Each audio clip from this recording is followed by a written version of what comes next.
박근혜 전 대통령이 구속된 이후 처음으로 이루어진 구치소 방문 조사에서 검찰은 10시간 이상 조사를 이어가면서 뇌물 혐의를 집중적으로 캐물었습니다.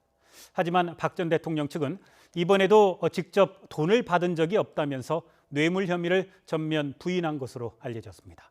취재 기자 연결하겠습니다. 조영성 기자. 네, 사입입니다. 박 전 대통령에 대한 검찰의 조사 시간이 예상보다 길어졌군요. 네, 그렇습니다. 박근혜 전 대통령에 대한 검찰 방문 조사는 오늘 오전 10시부터 진행됐습니다. 그리고 오후 8시 40분에 종료됐으니까 10시간 40분 동안 이어진 것입니다. 애초에 검찰은 구치소 사정상 밤늦게까지 할 수 없다며 오후 6시 전에는 끝날 것으로 내다봤지만 예상보다 시간이 훨씬 더 걸렸습니다. 검찰은 박 전 대통령 측 사정으로 오는 6일 다시 조사를 진행한다고 밝혔습니다. 오늘 현장 조사는 지난달 대면 조사를 담당했던 한웅재 부장검사가 맡았습니다. 지원검사 1명과 여성 수사관 1명도 조사를 도왔고 맞은편에는 박 전 대통령과 유영하 변호사가 나란히 앉아 조사를 받았습니다.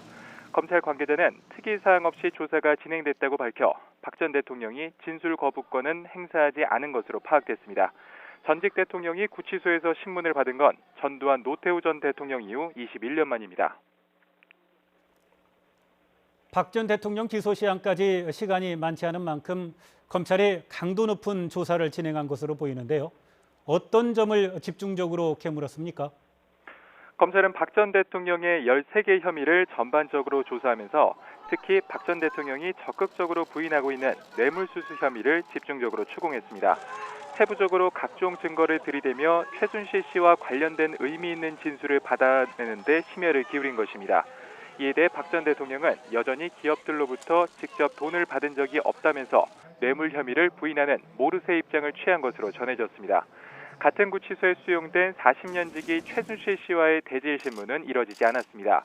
범죄 혐의자들 간의 진술이 엇갈릴 경우에 대질 신문하지만 박 전 대통령과 최 씨 모두가 혐의를 부인하는 상황에서 실익이 없다는 판단에 따른 것으로 분석됩니다. 검찰은 앞으로도 서너 차례 추가 방문 조사를 해 구체적 혐의를 확정한 뒤 대선 선거운동이 시작되는 오는 17일 전에 박 전 대통령을 재판에 넘길 예정입니다. 지금까지 사이부에서 YTN 조용성입니다.